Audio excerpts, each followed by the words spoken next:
அந்த சாரு சரியான பொம்பளை சோத்துக்கா. என் பின்னாடியே 3 மாசம் இருந்தா தெரியுமா? ஐயோ அக்கா இருங்க, போன் வந்து நான் பேசிட்டு வரேன். போடி அக்கா, எப்ப பார்த்தாலும் இந்த குளிச்சிக்கிட்டே அக்கா வேலை. போன் நான் யார்கிட்ட பேசுறானே தெரியல. அவளை பத்தி என்னடி தெரியும் உனக்கு? நம்ம காலேஜ்ல சிரிப்பழகன் இருக்கான்ல, ஆமா, அவனை உஷார் பண்ணி கை உள்ள போட்டு வச்சுக்கிறான். நம்ம சிரிப்பழகனையா? நான் டேஸ்டுக்கா அவனுக்கு அக்கா சொன்னா கரெக்டா இருக்கும், பாயிண்டா இருக்கும். புச்சுன்னு பொழிச்சு குடி. எதுக்கு அவளை பத்தி சொன்னீங்க? லவ் யூ கா, லவ் யூ மோரிகா. மோர் வேணாமா, ஒரு மில்க் ஷேக். அக்கா அக்கா இருக்கா, என் பாய் ஃப்ரெண்ட் பண்றத பேசிட்டு வரேன். அப்புறம் குள்ளனி என்ன சொல்ற? அருணி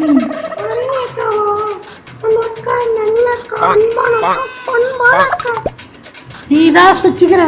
உன்னை பத்தி என்னென்ன சொல்ற தெரியுமா? அவ காலேஜ்ல இந்த சிரிப்பாளக இருக்கான்ல, அவன் கூட மேயிறியா, அத்தனை பசங்க கிட்ட பேசுறியா, காலேஜே வர மாட்டியாமே. அப்படி எப்படிலாம் உன்னை பத்தி அவங்க சொல்றா. நீங்க சொன்னீங்க பார்த்து கூடி அவகிட்ட பேசுற வேலை எல்லாம் வச்சுக்காது. நீ உண்டு வேலை உண்டு, நீ அவங்களதான் சொல்ல முடியும். அக்கா அது நீங்க